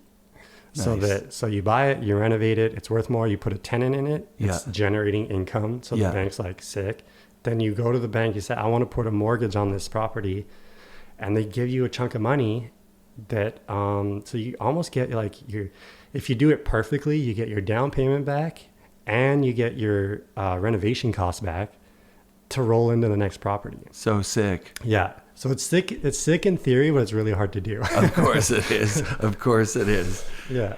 And I kind of did it here, but now things are so expensive here. It's nuts. In Squamish, in Vancouver, whatever, it's almost impossible to find a property that you can buy, put a tenant in it, and then cover all your costs. Even just to break even, it's so hard. Yeah, because the rents are so low compared to the amount that you're paying. Exactly, yeah. Yeah, I remember looking in the Sudbury, MLS listings and finding a sixplex for $100,000. I was like, okay, so like if I take this mortgage out and I'm putting 5% down, I only have to come up with $5,000. Yeah. I'm getting I'm looking like they rent for like $500 each. I'm making $3,000 in rental income. Yeah. On something that's got like a $500 a month mortgage. That's like, amazing. I called my parents and I said, we should do this. There's no reason not to. And they're like, we don't want to be slumlords, 6 units. What happens when someone has a problem or whatever? Yeah.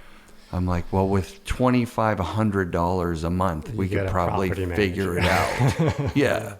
No, and like, and tenants can be annoying. And I think, sure. Yeah, I'm glad I did it in my younger years, like when I had the hustle in me. Yeah.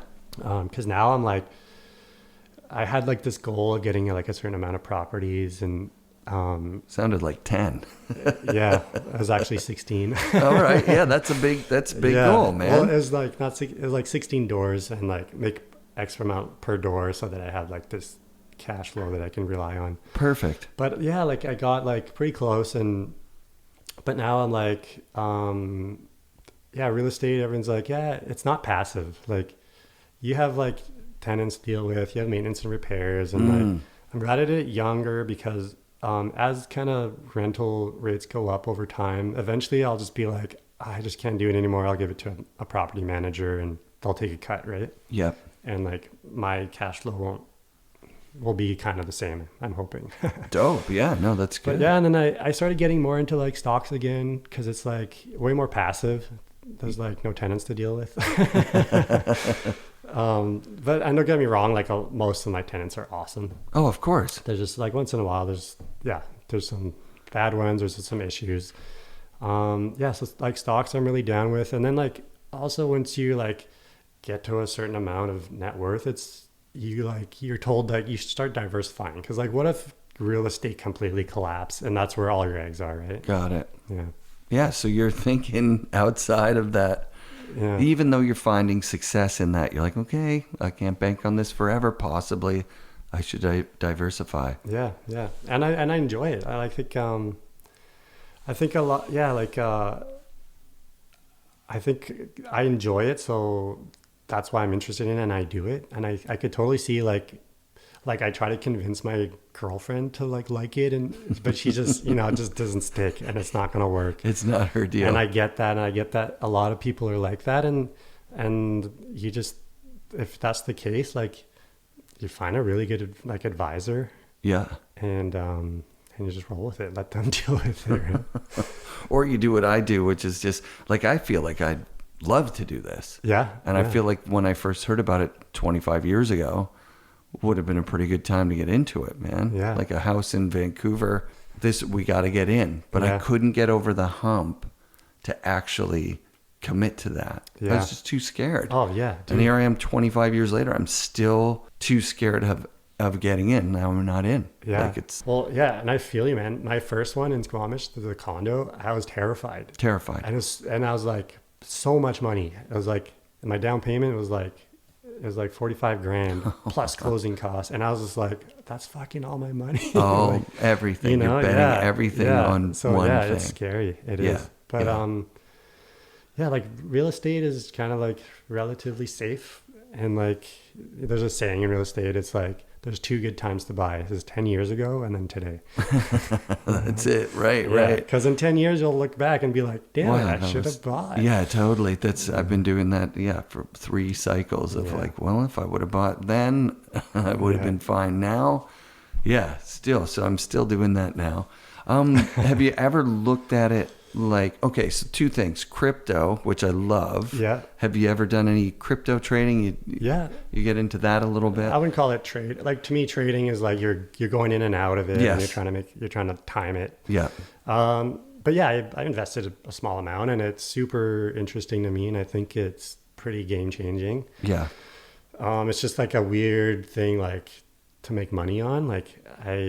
It's like it's not doing anything. Like the crypto hasn't started to be adapted into actually it's hard to understand. Yeah, hard to grasp. Like what's the use case and how will it make it appreciate? Like a stock, you're buying a part of a company that's selling something and making money. So it's a mining company, they're just about to strike gold. You're like, I want that. Yeah, exactly. Right.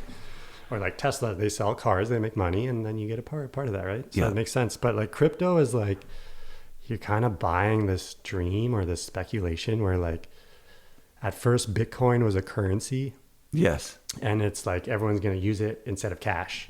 Right. And then you're like, okay, well then why does it go up in value? Well, because as it gains popularity, there's more demand and it goes up in value, just like a Canadian dollar or American dollar does the same thing. Yeah.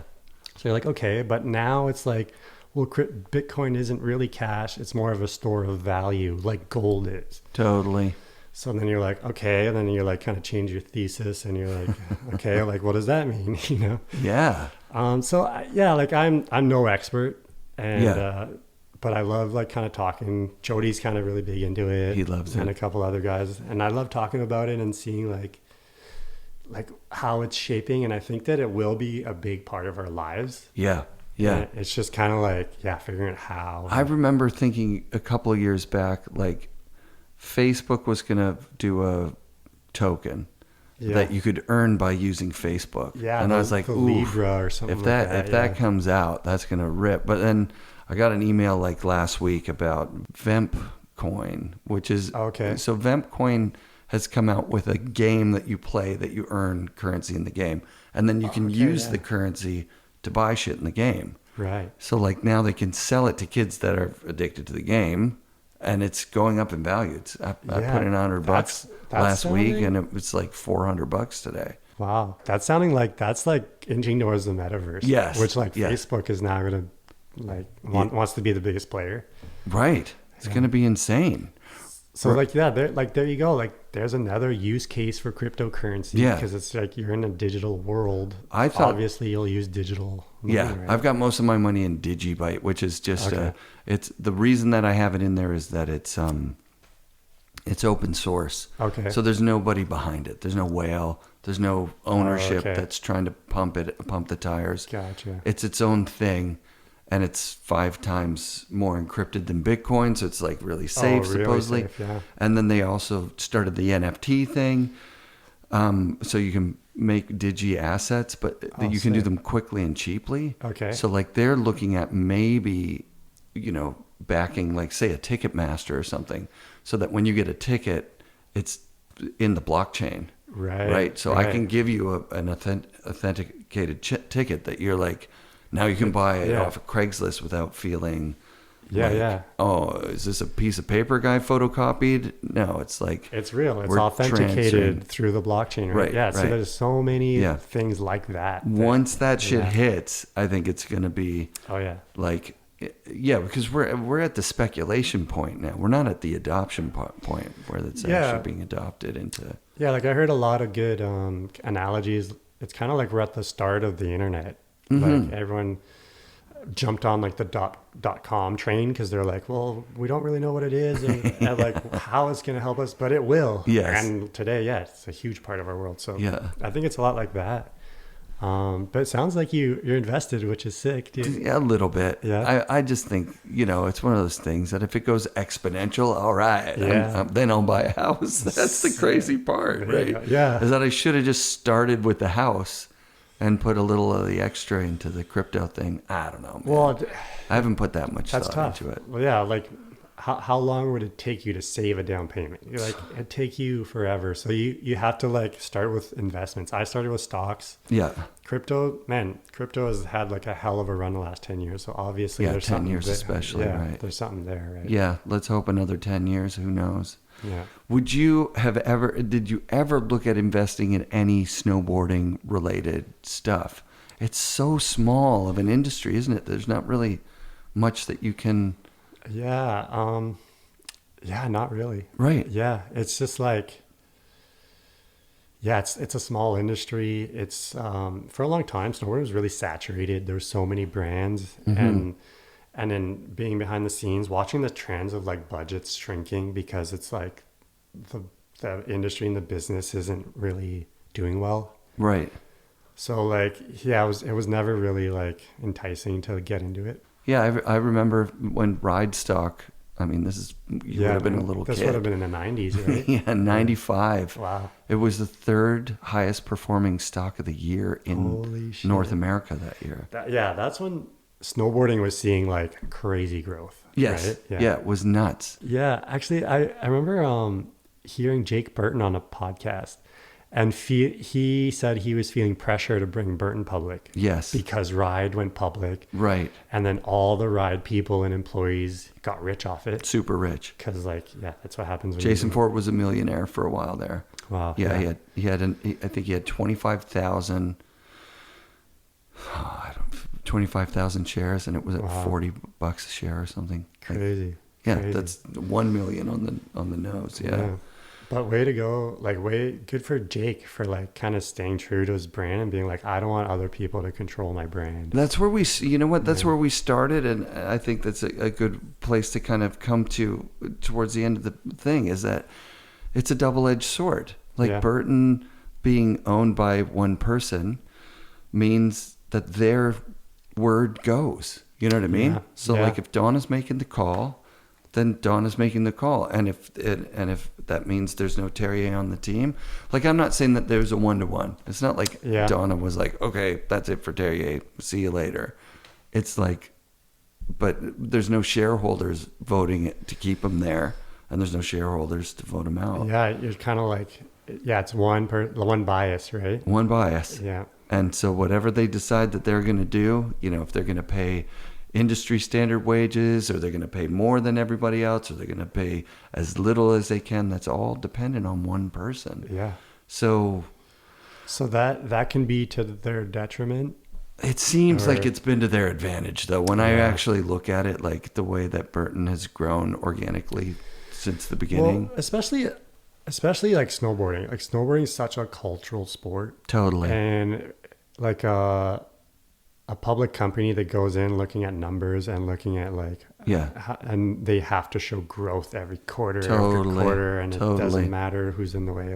It's like, I think for snowboarding, it makes sense. Yeah. Jamie Salter was there at that kind of moment, and his episode will come out later on this year. He talks about, it's so funny because he's not the most liked guy in the industry. He might even be the most hated guy in the industry, actually. Right.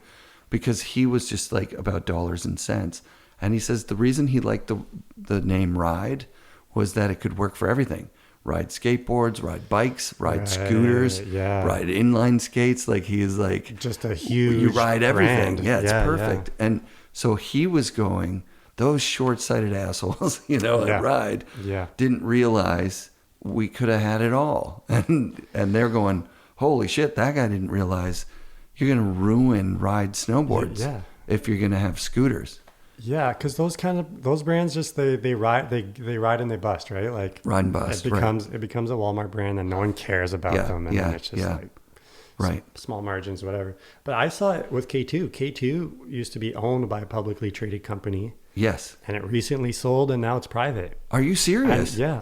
So K2's out on their own now. They're on their own, and you could see it where like. They're doing strategies that are more long-term. Cool. And of course. Yeah. And it makes sense.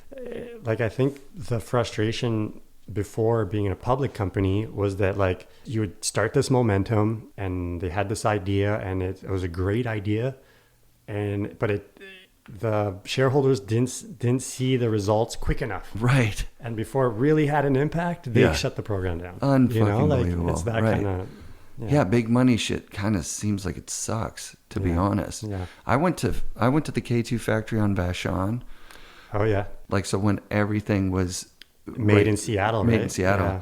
And you talk about like the heart and soul of a company. Like you see the people working in the factory. Yeah. And you see the guys in the marketing departments and the customer service guys, and everybody's got this sense of pride of like we're building something. we're actually, this is where Glenn Plake came in and slept under the desk. This is, so sick. It's it has such a long history, and it was such a rad feeling. And yeah, I can imagine that was 20 years ago now? Wow. Yeah. So, and now it's like, the boards they're putting out are really fun and exciting again. It's pretty cool. Yeah, good people behind it right now. And it shows. I think it I don't know. I see more of it. Maybe I'm biased because I'm. Yeah, because you're there. My mind's looking for it, but. Right. Yeah, and it's super hard for some investor guy to see the value. Right. In having a Jamie Lynn on the team. Yeah. Yeah. What's he doing? Yeah. He is being Jamie Lynn. Yeah. That is what he does. He's giving us so much street cred right now. Yeah, exactly. He's making all the cool kids want our products. And all the cool kids tell the other followers what's cool. Right. And then you get the money guy going, I don't give a shit about the cool kids. I want to sell to moms that got money and dads that are buying it at Sport Check, and they're not going into these specialty shops. You go, no, you need the specialty shops. Yeah. How come? Yeah. Well, because otherwise your brand does exactly what you were saying. It becomes a Walmart brand. Walmart people don't buy on quality. They buy on price. Mm-hmm. So you're just going to have to find the cheapest thing. And that means you don't have designers. That means you don't have innovation. That doesn't. Yeah. Well, it's I think the snowboarders that are really into snowboarding, they're buying their product off emotion. Yes. They're buying their favorite boarders, pro model or brand or anything. Agreed. And I think that has more longevity than a price point where people are trying to make things cheaper and cheaper and cheaper and drive sales. The race to the bottom they talk about, right? It's fun. Yeah. Awesome shit, dude. Yeah. This has been a lot of fun, man. Is there anything that we didn't touch on that you were thinking that you'd want to talk about? No, man, we've covered a lot. Yeah. I mean, you said that you had to charge your car on the way up here. That's really cool. I'm super into electric cars. So. I mean, you've got a. Is it a diesel truck or you've got a gas truck? I got this old Toyota Tundra. Yep. But my partner and I have a Tesla. What? You guys bought a Tesla? We got one this summer. Did you buy Tesla stock as well? Oh yeah. I invested in Tesla in 2012. Oh, good for you. And that's I just sick. I love electric cars, and I think they'll electrify transport. I want electric sleds. I've talked with the electric sleds guy. I talked to Tega. I talked to one of the owners and developers there, and was like, I got to get you got to lend me one to bring out and show everybody that it works or whatever. And he's like, yeah, sure, we'll get you on the program. Then COVID hit. Yeah. So. And I didn't really follow up because I started sledding and I was like, you don't need to lend me a sled, man. That is a bad advertisement for electric sleds if I'm the guy showing up. Yeah. But I want to get a Tesla Model S 85D. Oh, nice. All-wheel drive. With the supercharger for life. Free supercharger. Free for life. Yeah. I think that's the hidden gem. Hidden value. It gets 400 kilometers range. Yeah. It can tow shit. Yeah. There's a guy that put up videos of him towing his boat. I mean, maybe he's not towing it up the mountain road. Up the sky, But I think with 400 kilometers and then supercharging right here in Squamish, I think I can do it. Oh, big time. I'd really, really that's my dream. I've got an offer with a guy that's asking $61,000 for the 2015, and I think. Okay. If I can get the financing, I'll just pull the pin on it and do it. Yeah. Now, this is the opposite of what you're talking about, making your money make money. This is the trap that consumers get stuck in, which is buying a nice thing and then paying it off with future money, right? Yeah. Well, there's a couple of things. First of all, you're buying an electric car. Yes.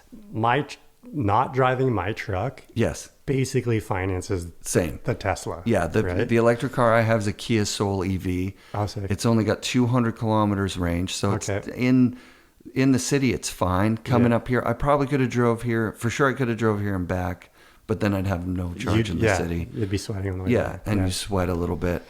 You use the Electrify America chargers? That's what I've used when I'm up here. London Drive there? That's what I use up here. Sick. Just it's still cheap. Dude, I've only paid for electricity probably now with twice or 3 times in Squamish, probably under 10 times still. Wow. In 3 years. That's sick. 60,000 kilometers. Wow. I trickle charge it in my underground parking lot, and I don't even pay for electricity at my place. Yeah. So you're talking about buying nice things. That thing is like saving you money. Oh, yeah. Not to mention like electric cars have zero maintenance, no oil changes, Nothing. No like exhaust pipe that falls off because it's too insane. rusty. Like it's The dealer tries to get me in there, and they always find something.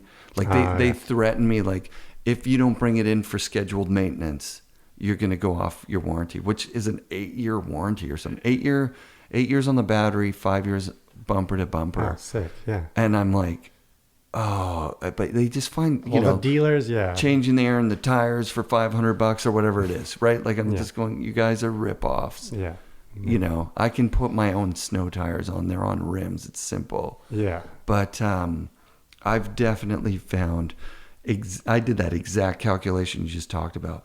I was spending $100 a week in gas and a 1998 Subaru, Legacy. Okay, yeah. All-wheel drive, kind of like wasteful driving around the city. Yeah.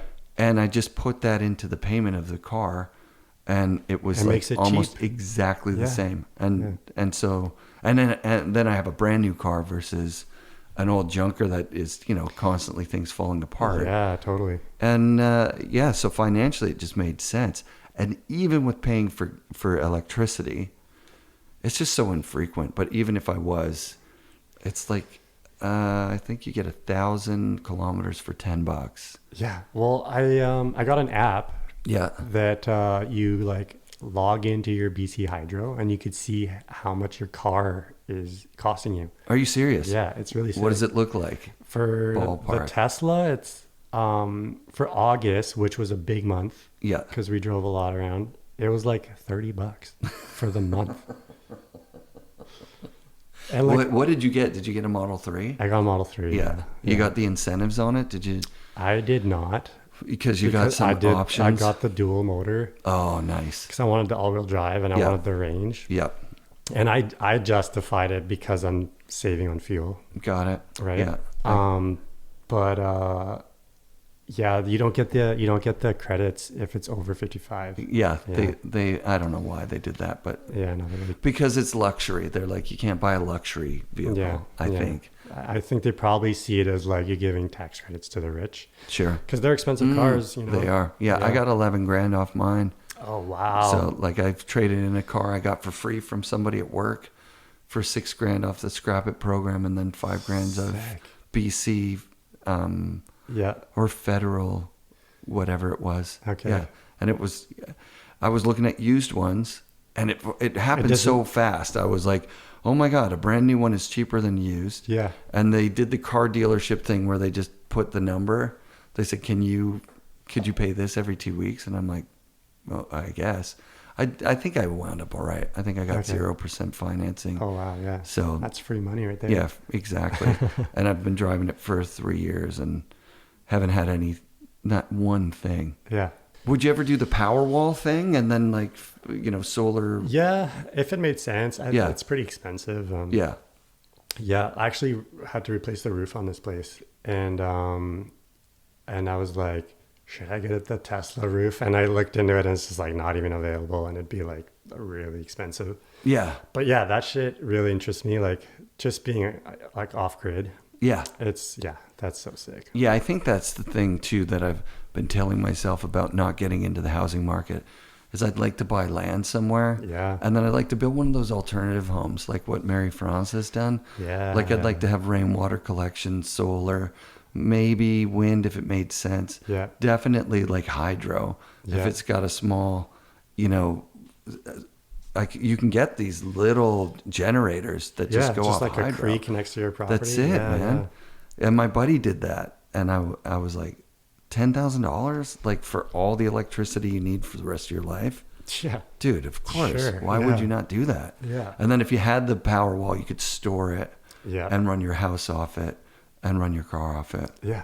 I'm like, this sounds really like what I want to do. I think it's the future. Like I think eventually most people will have that. I like the way that the electric car companies have done it. It's like they give you a better car than a gas car. It's way more. It's way faster. It's like fucking awesome. Well, it's cheaper. That's kind of. I mean, a lot of people shit on capitalism, but that's capitalism. Yes. They're like, it's a no-brainer. Buy this car. It's a no-brainer. And, you know, so I do think that capitalism will help, like, bring better products for the environment. Yeah. Because it'll just make sense.